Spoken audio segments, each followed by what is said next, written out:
What's up, Fayette TV? I am Brandon K from the CPOP Universe podcast, here with the love of my life, my ward of my wife, Kristy K. Hey, Fayette TV. The Damn Lands. That's a movie, filmed, directed, produced right here in Fayette County. We are at the High 2 Lake and Bar, one of the locations for this movie. And we're also here with two of the filmmakers. Guys, thank you for joining us today. I'm very excited to hear all about it. Can you tell our audience who you are, what your role is, and all that good fun stuff? Sure. Thanks for having us. My name's Ben Pramick. I'm the writer, director, and producer of the film The Damn Lands. Nice. Woo, I'm so excited. Right. Aaron Cooper, producer, helped this guy out do everything he did. He did all the work. He's the jack of all trades, believe me. So I'm super excited about this. Me and my friend Rick, we always wanted to do this. So I'm going to be picking your brains today. I want to hear about how this whole process. We're going to be here for 2 hours. No, I'm just kidding. I'm just kidding. But right off the bat, let's just get right into it. What is this movie about, and where can we see it? Because that's the two most important questions before we get into all the nuance of movie making. Okay, bare bones of the movie, it's a throwback to 1980s slasher movies. Yes. Lots of blood. 6 campers, they're trying to go camping. Of course, reservations get lost. They find this nice empty plot of land, seems nice, but there's a family there that really don't take kindly to strangers, and then you can fill in the blanks from there. I love it. And where you can see it is we have our big premiere at the State Theater on October 20th at 3 p.m. in Uniontown, PA. Nice. And October 30th. Yep. Or 20th. 20th. October 20th. October 20th. And tickets are available on Facebook or Instagram or on sale at our DP's shop he has in the Uniontown Mall, Red Phoenix Media. Red Phoenix Media. Awesome. Hey, boots. Lots of options. Yeah. All right, guys. So what inspired you to get into writing and producing horror movies? Honestly, a few years back, we were just doing short films as a hobby, you know what I mean? Like, no budget, just go shoot something, throw it up on YouTube. And one day I was just sitting there and I was just like, dawned on me, hey, I'm never going to see another Friday the 13th in my lifetime. And I'm like, might as well see what happens when I try to write one. And as I wrote it, it turned into something completely different. And I wrote it and I'm just sitting there thinking, I'm like, well, what are you going to do with this one? Are you going to put it on the shelf with the rest of them, or are you actually going to do it? And I'm like, might as well do it. What's the worst that can happen? So is that how you came up with the concept for this particular film? Was it like just an homage to old 80s movies, or was there like a personal fear or anything that brought you into this, like this script for this movie? This script for this movie, it turned into homage to a lot of the 80s slashers, and I've watched them so many times. I was writing, it wasn't even dawning on me. Then I go back through and I'm like, oh, whoa, hey, I referenced that. I referenced this stuff. Okay. It's one of our favorite genres. Good. 80s horror. We love that. Good We taste love it, then. love it. And the characters really make those movies, right? Exactly. Are there some characters that really stand out and make this movie for the fans? Oh, hard to pick one out of the killers, all of them, but Papa and Mama are the ringleaders, and they really drive it home big time. Like, as far as they also speak for the group, and it's I love when they're on screen, you feel them, you know they're there, and they'll make you laugh when they want you to laugh, and they'll terrify you when they want to terrify you. That's awesome. And out of all the campers, again, It's all hard to 6 pick. of them, it's hard to pick it.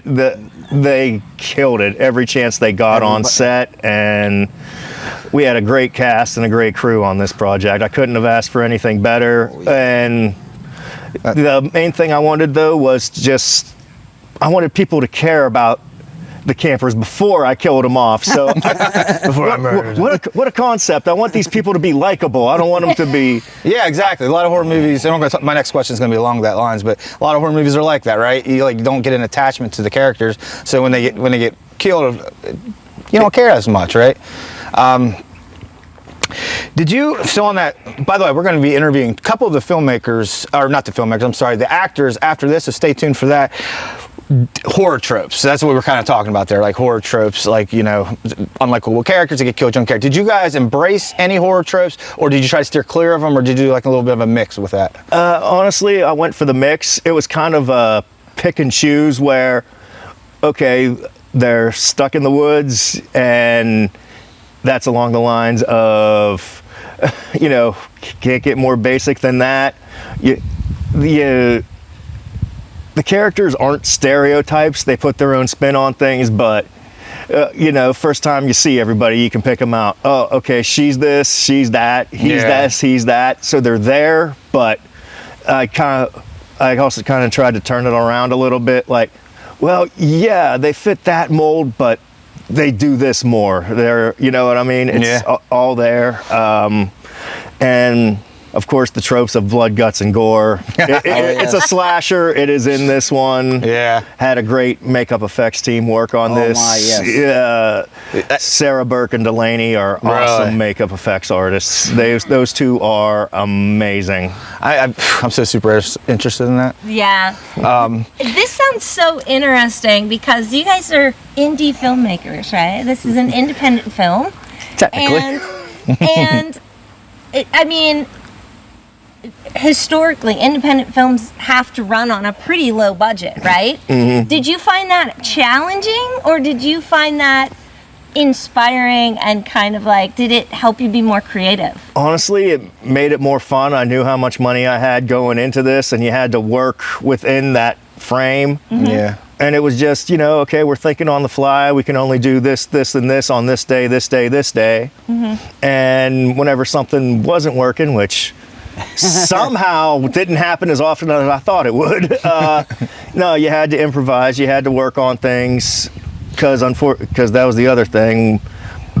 Reshoots cost a lot of money, so it was just like, gotta get it done. Get it done right. Extended days. Was cost there a any lot. specific challenge that you had to overcome during the making of the movie that Because of budget.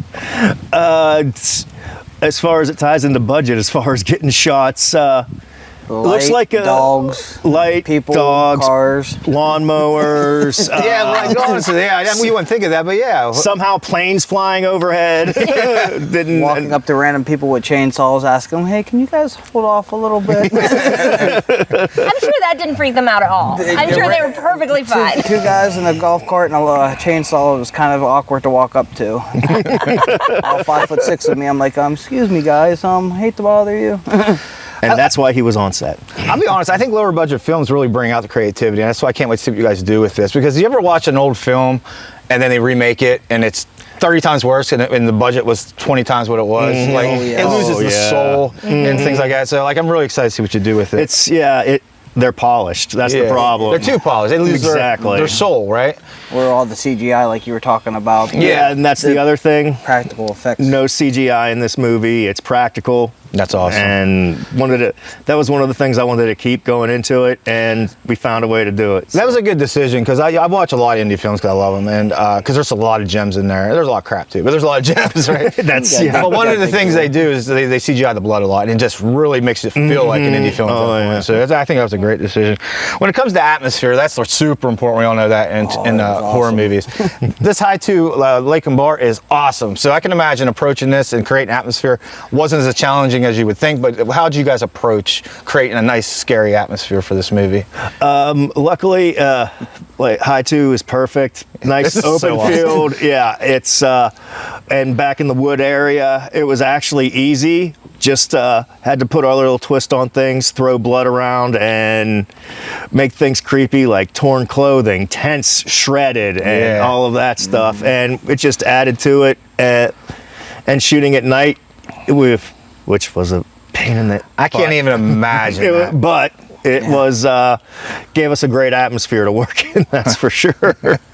And everybody was a blessing to work with. Really? Oh yeah. It's better when you like who you work with. They put up with us, so I give them credit. We just did a live last night, and we were doing the Beetlejuice movie, and they cut our fee, not our fee, but our music. And that's a challenge, I think, probably for you guys, is the music. How did you get the music and the score for it? Or do you not, maybe you don't have it. I've seen movies where they don't do it, and it is kind of creepy without nothing sometimes. But how did you handle the music and the score for this? It's being edited right now, and our editor, who's also our DP, is actually taking care of it.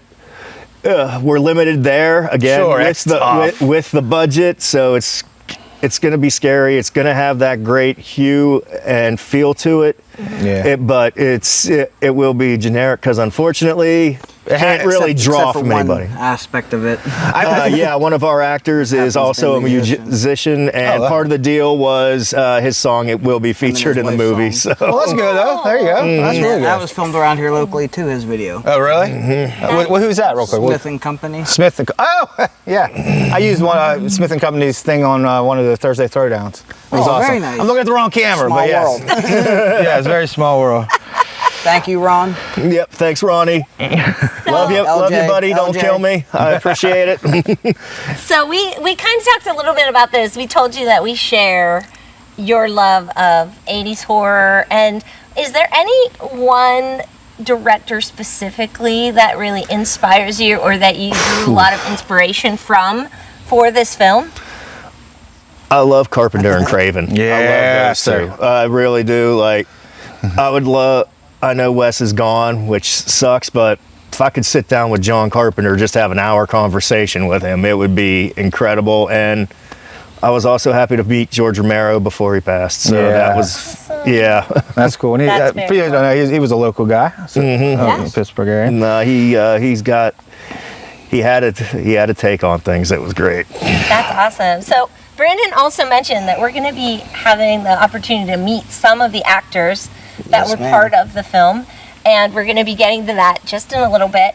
But how did you go about like the casting process? Did you make it public? How did you reach out and get the people that you needed for this film? Well, he made my job easy.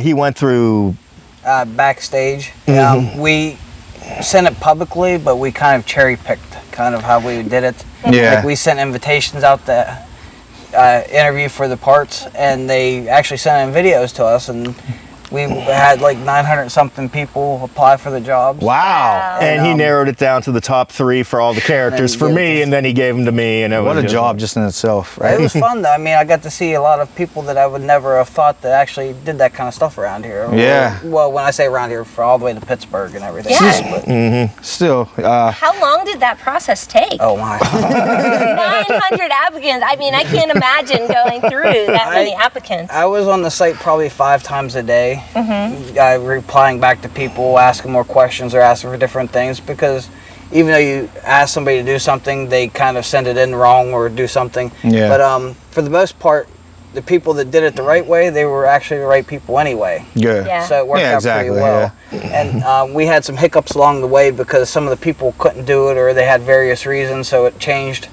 But we actually ended up getting different people to cover those spots, and it even turned out even better. Oh my God, better. They were amazing. Talk about the perfect situation. The people we cast in this film People that is stuck it out were great. The incredible. people that jumped on were great. You guys were both very high on our pre-talk. They were very high on praising the cast, so that's awesome that you had a good cast to work with. Couldn't ask for better. There's not enough time to say all the good things I want to say about that cast and crew, believe me. I think this would be fascinating. This is just my personal question.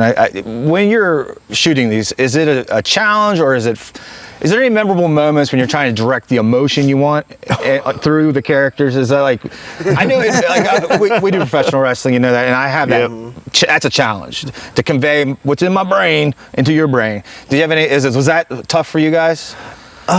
Sometimes, but like I said, great cast. They, because before we even started shooting, a lot of them, like while they were reading, they'd hit me up in a text or give me a call and just be like, well, how about this? What about this in this scene? How do you want this to go? And like one of them, whenever we were doing the first table read, I was sitting next to Maya, and we get to like one of the last lines in the film. She looks at me, she's like, how do you want me to do this? I'm like, and they improvise really well on the spot too, because they would do it our way, and then they would ask him, "Hey, is it okay?" And he would give them freedom to do.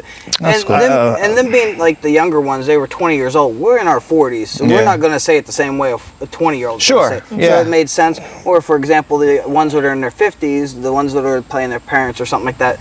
They improvise because they know what they're going to say 50 or 60 years old over what we're going to say. So Yeah, they get that real life experience. everybody was very well trained actors. They read the scripts and memorized it, and others. It's got to be so exciting seeing something that you've created come to life in front of you and having a cast that is so dedicated and just, dedicated to their craft to take those kinds of steps and improvise and try to make it better, and that's going to be really exciting for you.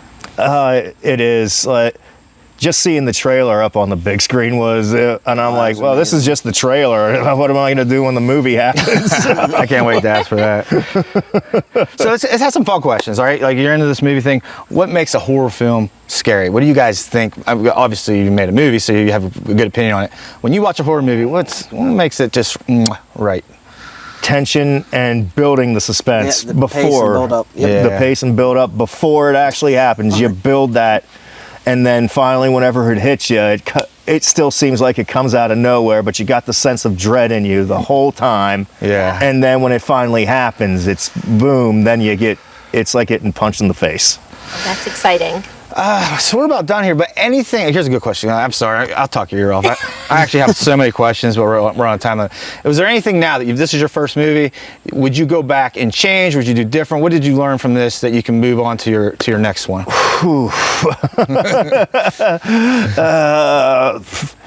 I'd say I'd try to be more prepared, but I thought I was prepared, but things happen and you got to deal with it. I would definitely dedicate more time to just lay out and plan everything better. I don't know. I thought I did all right, but it's one of those where I just thought, well, if I did this, if I did that, looking back, and it's just like maybe things would have ran smoother or something. That's how you like learn, that. though, right? Yeah. He was smart enough to hire the people what he knew he couldn't do the job of. So he was knowing that he didn't know how to do it, hiring the people that knew how to do it, made it all even smoother than we could have ever imagined. Yeah. It wasn't smooth, but it was smoother. And maybe the best question, now that you've gone through this process, do you see yourself doing it again? Oh boy. Is there a Damned Lands 2 on the horizon? Damned 2 is in my head right now, and it's getting put on paper. A lot of it's on paper Alright. already. We'll see how this does. That'll determine whether or not we can do another one. Believe me, but no, it's in there. Some people threatened him if he didn't. Yeah, Even though they're 110 pounds, they're scary. yeah. I believe the phrase was, "Oh no, I'll knock on your door. She'll kick it down, and she'll stab you." I'm like, okay, well, I'm motivated to write the sequel. It's a done deal. Even though they're acting. No, I'm sorry. Thank you. Oh, no, go ahead. Sorry. Even though they're actors, they weren't acting on that one. That's the best kind. Guys, thank you for joining us so much. The Damn Lands, October 20th, right? At the State Theater in Uniontown. Guys, we're going to take a short break, and we're going to come back with two of the actors from the cast of The Damn Lands here in a moment. Here's the thing. You and your friends trespassed on my property.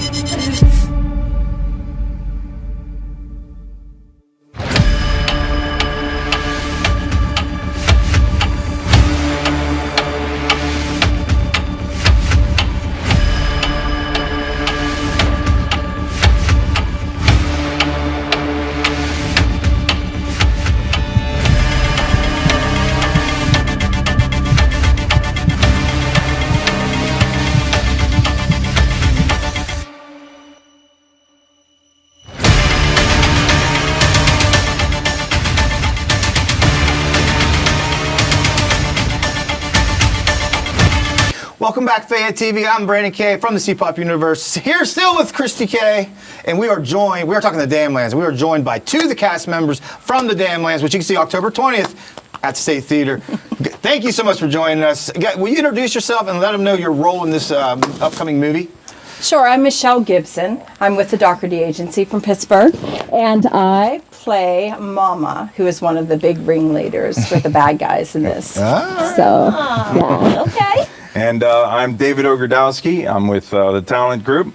And Ben brought me in to play Papa, who's the father of all these crazy lunatics that are butchering kids up in the woods. That's awesome. That sounds terrifying. Lots of fun. Terrifying. Right? That's exciting. Can you tell us more about the character you have in this movie? Is there anything you can tell us? It's not so spoilery, but what's the vibe of Mama and Papa here? So, well, they've been warned. This is our land, and we're very possessive of it. And we don't want anybody on it, and if anybody comes on it, we will destroy them. Pretty much. Oh, that's terrifying. That's terrifying. Exactly. So, was there anything specific about this role that really spoke to you and drew you in, that you really liked about the character?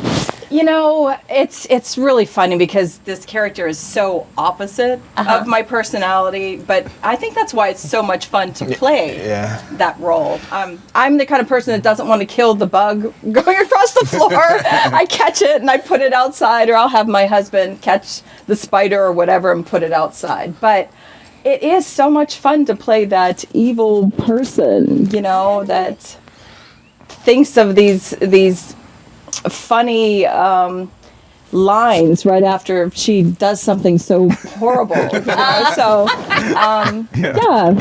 And how about for you? Are you a bug saver? In real life? In real life, yeah, I think I am kind of a pacifist in real life. And Papa, Ben would quickly correct me if I said otherwise. Papa's technically a pacifist. He doesn't really like the killing, but he doesn't do anything to stop it. And his wife loves it. So, happy wife, happy life, they say, And so, when the kids come on the property, he does what he can to stop them and save them. But if they push it too far, he knows they're going to die. It's as simple as that. So he ends up killing them with everybody else. Wow, that's such an interesting dynamic. Very cool. Mama's very bloodthirsty. But I usually am the one organizing the killing. I'm not usually the one that's getting my hands dirty, although there are a couple times that I do. Just watching from the window. Yeah. It's, encouraging these young minds to go out and kill people.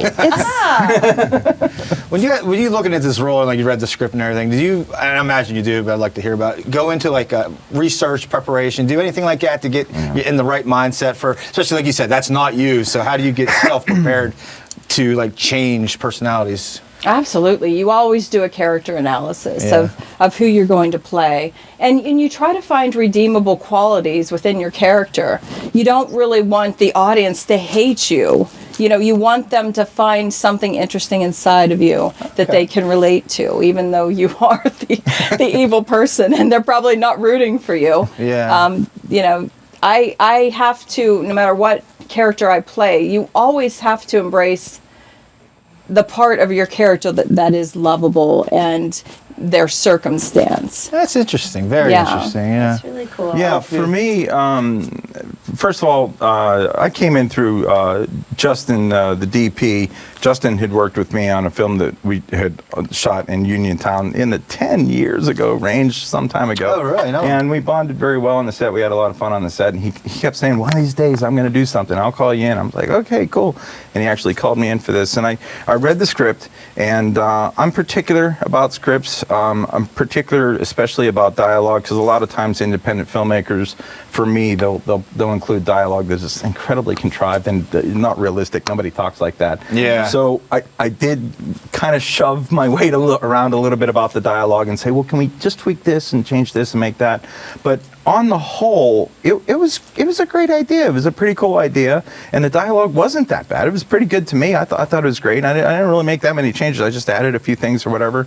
Ben had a clear vision, and so for me to go in and do the character was actually a pretty easy transition for me. I'll say this: I play a lot of villains. So Yeah. I get a lot of villains and weirdos and oddballs and people with strange problems. So I was right at home with this guy. This guy, he's got this family situation going on. Everything's crazy, and death and killing is just a part of it somehow. And I was able to kind of zone into that a little bit. Yeah.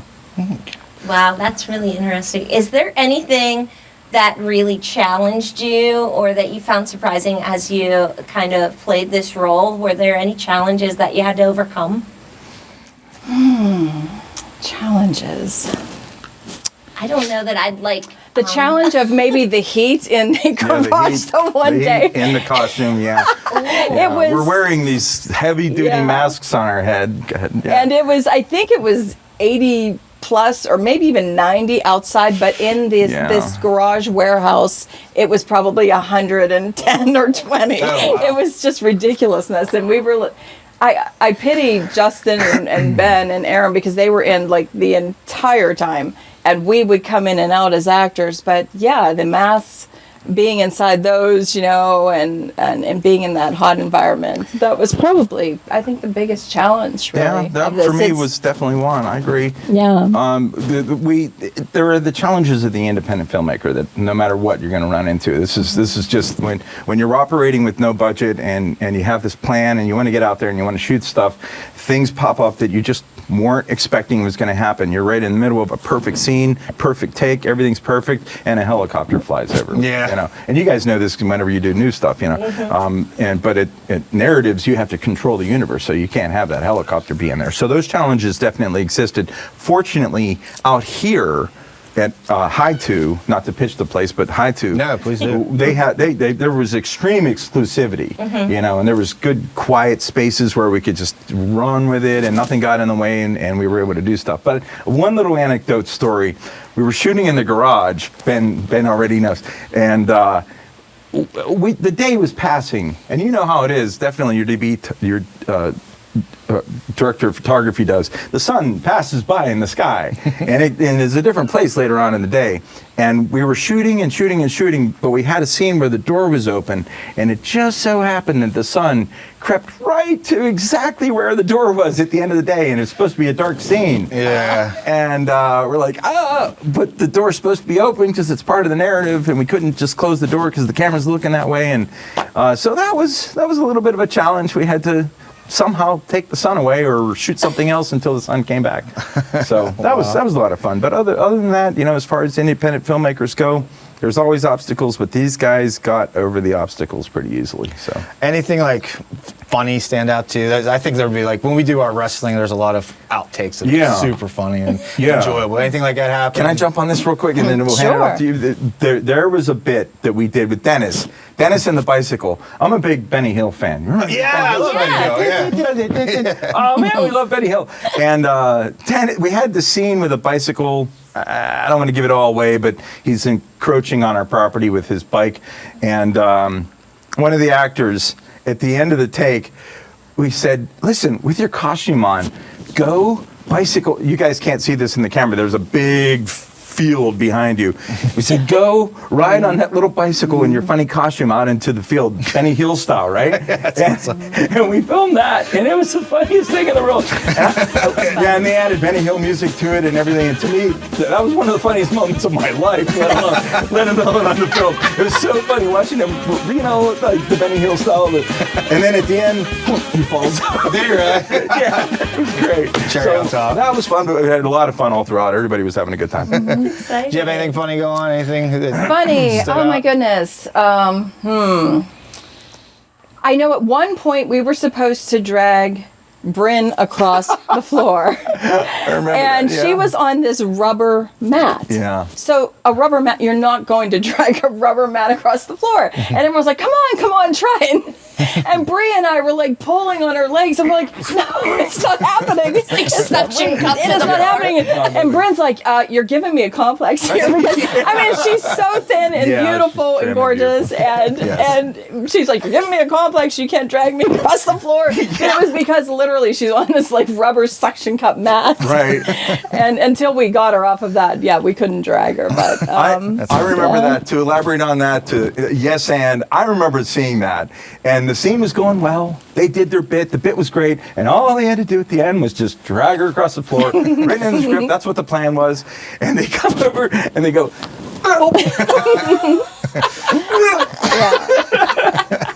So I think we have that in the outtakes as well.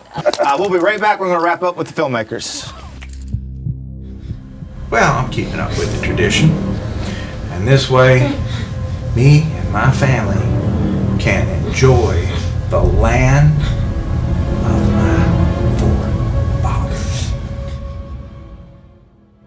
Thank you, Fayette TV. It's been an absolute pleasure to getting to learn about the Damn Lands. Coming October 20th at the State Theater in Uniontown. Guys, where can I get tickets? Where can I find you online? Tell them everything. You can get tickets on Instagram, Facebook, or at Red Phoenix Media in the Uniontown Mall. Tickets are available there, and you can find the Damn Lands on Facebook, Instagram, plus a website. So, Hey Ben, clarify, do they actually have an office in Uniontown Mall? yes, they do. They have an office in Uniontown Mall. Phoenix has an office in Uniontown Mall. Yes, Oh, Red that's Phoenix cool. has an office in Uniontown Mall. All right, thank you guys. We'll see you October 20th. I want to see you at the Damn Lands at the State Theater.